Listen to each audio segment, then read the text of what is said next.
Sure. I grew up in Minnesota, went to college and medical school in Minnesota, did my training in Rochester, New York. That was from 84 to 91 for general surgery and cardiothoracic surgery. And then came here in 1991. At that time, we were just operating at Memorial and St. Joe in South Bend, so we moved to South Bend, and we opened up the program here in Elkhart in 1996. And I was the junior guy in the group and really kind of started the program here and have been mostly at Elkhart since about 2000. We got busy here, and so most of the last 25, hard to believe, 25 years I've been here at Elkhart doing heart and lung and some vascular surgery. Sure. We're talking about minimally invasive valve surgery. Explain to me kind of what patients can expect here at Beacon and what would set the program here above other hospitals and Sure. how you guys are kind of leading the way in the healthcare industry locally. Sure. So standard open heart surgery for valve disease, whether it's aortic or mitral valve or tricuspid valve disease, historically was done through a sternotomy, a cut down the breastbone, which is a very safe incision. It gives great exposure. There's a lot of history and a lot of experience with that.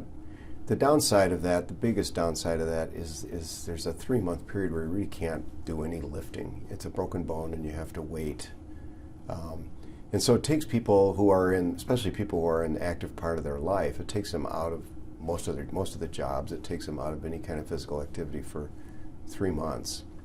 And so really, small incision surgeries have been evolving for the last 30 plus years. They weren't part of my training program, but they were kind of evolving in the late 80s, early 90s in different places. And what this means is that you would either just use part of the breastbone cut or go in through the side of the chest and approach the valves in that fashion. Or I think to the greatest extent would be to try to do these things robotically. And so there are some valve surgeries that can be and are done robotically. So when we talk about minimally invasive, it's really it's a whole jumble of ways of doing this that basically says I'm not going to incise your sternum from top to bottom. And so depending on the valve that we're doing, there are different approaches that we can go. And so in the late 90s, I started taking training courses for this. I went to different places where guys were doing it and kind of rolled that out really over the last 25 years. And so for the most part, standalone valve surgeries, whether it's aortic or mitral valve surgeries, I generally do those through small incisions. And the thing about it is, as you move into that small incision surgery, the benefits for the patient, first of all, it cannot increase the risk of surgery. So you have to be sure that if you're creating an operation through a smaller incision, which is going to be technically more difficult, you can't set that up and then have people come in and say, man, this is great, and then have the outcomes not be as good as if they are through the sternum, because surgical outcomes through the sternum are very good, they're reproducible. And so you have to establish that the surgery can be done safely through these small incisions, and then you talk about what the benefits are. And so when I talk to my patients about it, the benefit really is that it hurts a little bit less, they get out of the hospital a bit sooner, but the big thing is they can return to normal activity in about a week and a half or 2 weeks. Yeah, it's a big, that's the big difference, is that you can return to activity early. The procedure in and of itself, walk me through that process of, kind of from start to finish. Sure. How long does it take? You mentioned a couple of weeks, so the recovery time, I assume, for the patient wouldn't be too terribly long. Yeah, so basically it's for one of two different valves. Either the aortic or mitral valves are generally the two valves of the heart that we do minimally invasive surgery for, and that can be valve replacement, where we'd haul the valve out of the heart and then put in a bioprosthetic or mechanical valve, or repair the valve. Particularly mitral valves we repair pretty much all the time. So the procedure would be that we would we'd see the patient, talk to them about the different options, whether we want to do, because if we have other things going on, if there's other confounding variables within the heart that might need to be addressed, then we don't try to move down the isolated roads of minimally invasive. We move to a sternotomy and just say, listen, I'm sorry, but you'll just have 3 months where you just need to be careful for yourself, but you'll get a safe operation. But if it looks good for minimally invasive, we talk them through it. The surgery takes just a little bit longer, not much. We use different instruments, same sort of repair and replacement techniques, but the instruments have got to be, the lever arms are different, they're longer, that kind of thing. We have to have different retractors in the operating room. Our nursing team and our perfusion team have to be trained separately to do this because there's a lot of different nuances about it. But otherwise, we generally expect the hospital stay to be a little less, maybe a day or so less. And so I think a typical aortic valve replacement or mitral valve repair would be home in 3 or 4 days after this. It's not a lot different than sternotomy, but within a week the person's pretty much almost back. I wouldn't say back to normal because they're still sore, but they don't really have a lot of limitations. We let them drive, they can go travel if they want, they can pretty much do anything they want. But it doesn't, the conception that this hurts a lot less than the sternotomy incision is not really true. There's no surgical incision in the chest that doesn't hurt some. We do different things. We numb up the nerves in the chest to help relieve the pain for people. But, the first day and a half or 2 days, no matter what the incision is, people are fairly sore.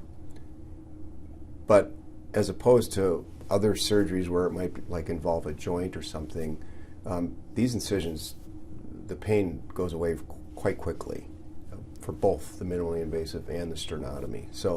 So from a discomfort standpoint, I know it sounds awful, but after the first 48 hours or so, it really it's easy for me to say, but it gets less, and people are pretty much able to take just a few pain pills and they're good to go. What is this specifically treating for the patient?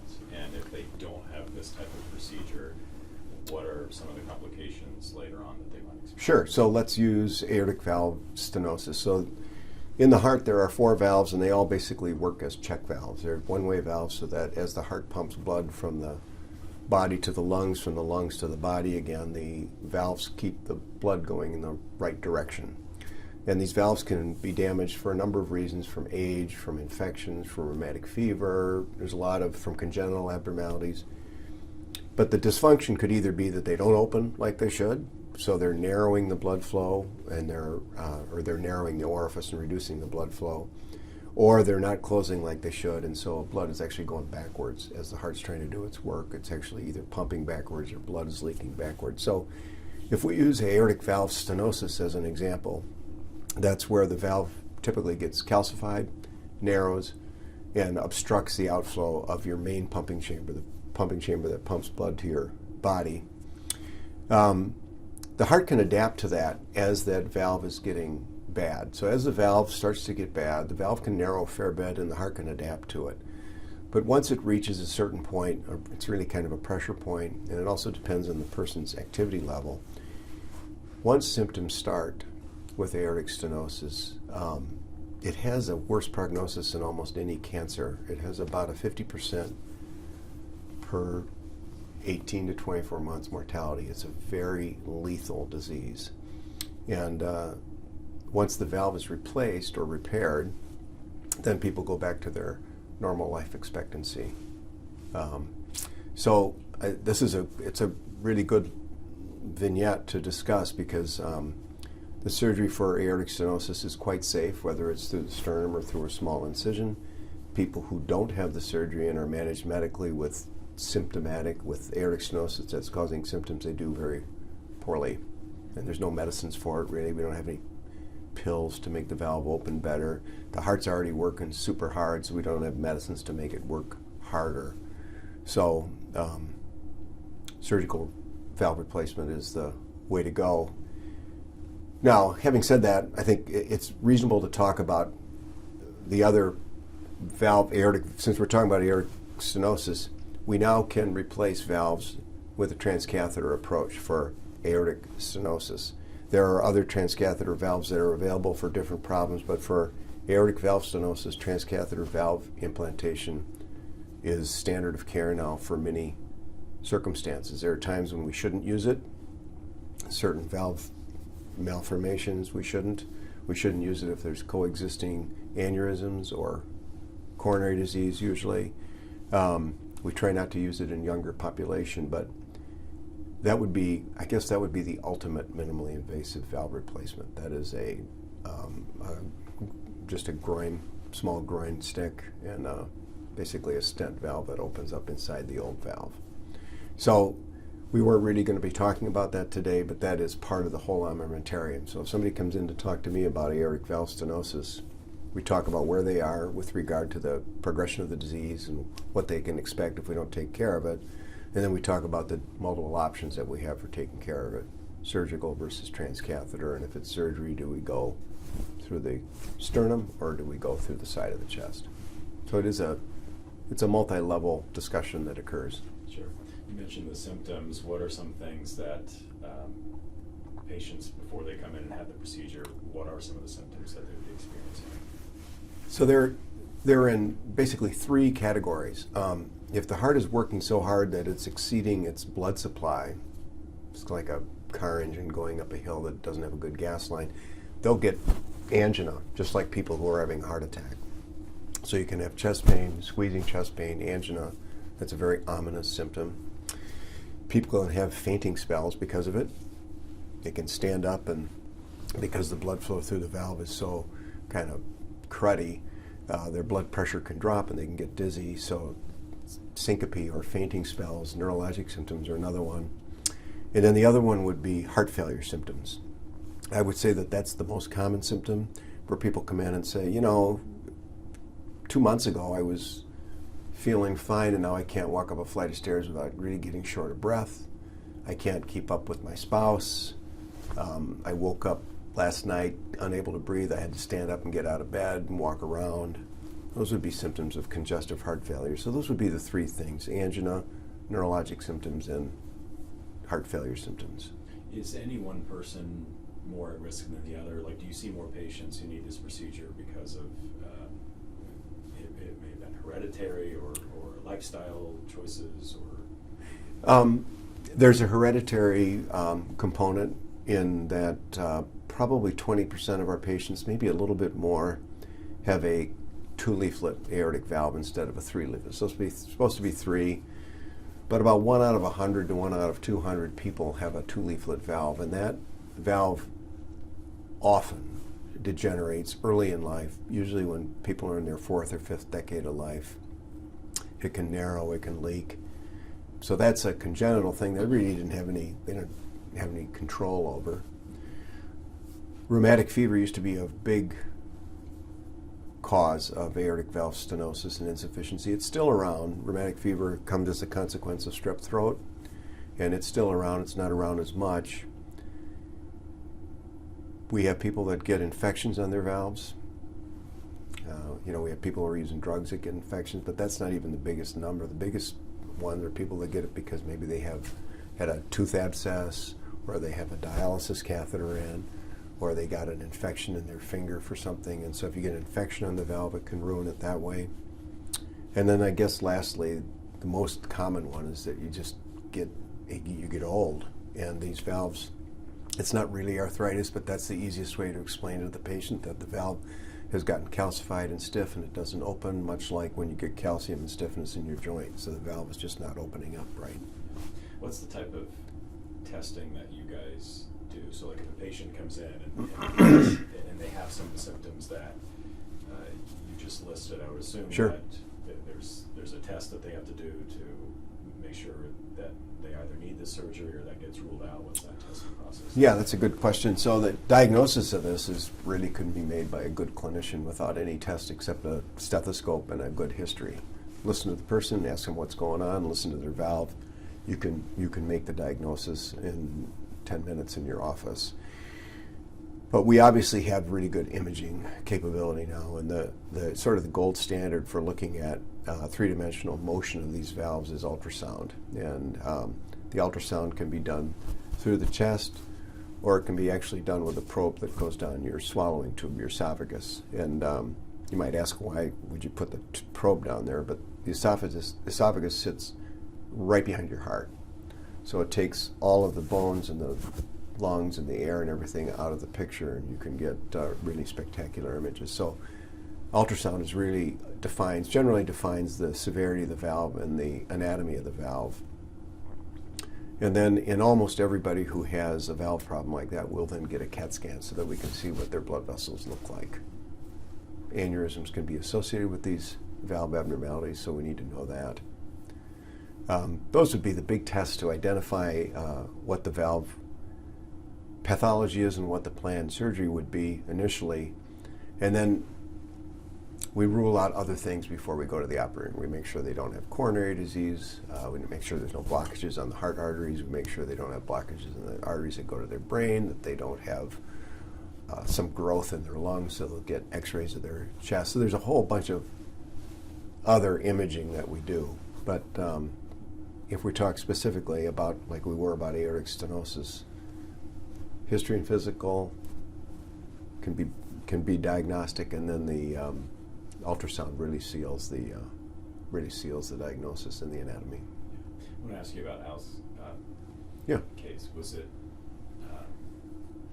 pretty routine? Was there anything that stuck out, or was his case different than some others? Well, it was stuck out because he's my friend. So I've known him for 25 years, and I did not know that he had a bad valve, and he knew he had a murmur, but he was kind of like a lot of us, trying to ignore it and live through it until his symptoms were really. So by the time I saw him, he was having real bad symptoms of congestive heart failure, and but he didn't have any other associated abnormalities. Doesn't have any. Once we, by the time he saw me, he'd already had the ultrasounds. We'd seen him. He and I looked at the ultrasounds. He'd already had the arteries on his heart looked at, which didn't show any disease, and the scans were done on his chest. So by the time I saw him, we knew, listen, Al, you've got a valve that, by the way, you were born with was abnormal. So it's a 2-leaflet valve. It's really calcified. Here's what's going to happen if we don't take care of this valve in the next 2 years. And so because of the anatomy of the valve and Al's young age, then we decided that a surgical valve would be indicated, and since he's young and active, we went through the side so that he could get back to, I think fishing is what he's doing most of the time, really. But so that's the thing that stuck out was, first of all, is that I knew him and I know his family, but the discussion about what to do about aortic valve stenosis in a middle-aged guy, his is like textbook. These are the things that should be done. This is the history that should be taken. These are the studies, and these are the conversations that should happen. And we're really lucky here. We've got all university-trained men and women in these fields here. It's not just the surgeon; it's the cardiologist who's helped make the diagnosis and has discovered it, did the catheterization. We have cardiac-trained anesthesiologists in our system. I wouldn't be able to do these procedures without those guys. Our surgical nursing team and our heart-lung machine, the perfusionists, they're stupendous. The intensive care unit nursing team are used to taking care of heart patients because we do a lot of heart surgery here. So as I'm talking with Al about it, he knows this stuff, but I can reassure him and say, listen, this is not routine for you, but it's routine for us. Here's what you can expect. We'll do a good job for you and get you back on your way. Yeah. A couple more questions before we kind of wrap this up. Yeah. A follow-up question to something that you had mentioned regarding his case. And somebody who's born with this valve, is it almost a given that later in life they will need this procedure, or is it they can have the valve, but if it fails, then they'll need it, and if it doesn't fail, or then they can be totally okay with it? It's a really good question. Most people with the kind of valve malformation that Al was born with will develop valve dysfunction through their life. It's hard to predict who gets it. I mean, sometimes it happens in their 20s, sometimes in their 70s. It really depends on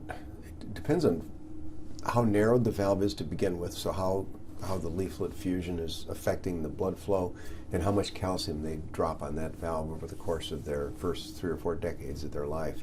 But there are people with bicuspid valves, with 2 leaflet valves, who can live their whole life. The valve isn't quite normal, but it works okay, and we don't need to do anything about it. The valve has to get pretty narrowed for the heart not to be able to work around it. Yeah. Final question, your best advice to patients or people who may have the symptoms, or just your advice as a doctor in general? Yeah, don't ignore this. This is routine to take care of, and it's lethal. It's lethal. It's easy to be afraid of the diagnosis and afraid of the treatment, but the consequences of untreated symptomatic aortic stenosis are, it's death. So my advice is, at least routine examinations for everybody after a certain age is indicated. If somebody ever tells you have a heart murmur, you need to have that followed up, right? Because the valve can be getting worse as we age. We exercise a little bit less, we might not notice that we're just not pressing it really hard, but the valve is really getting bad and the heart's not liking it at all. So it just should be followed up, and the follow-up is so simple. It's so simple. Ultrasounds are painless. They take about 15 minutes. It's no big deal. So I just don't ignore it. It's not anything that you should ignore. Thanks for watching. Like and subscribe to the WSBT 22 YouTube channel.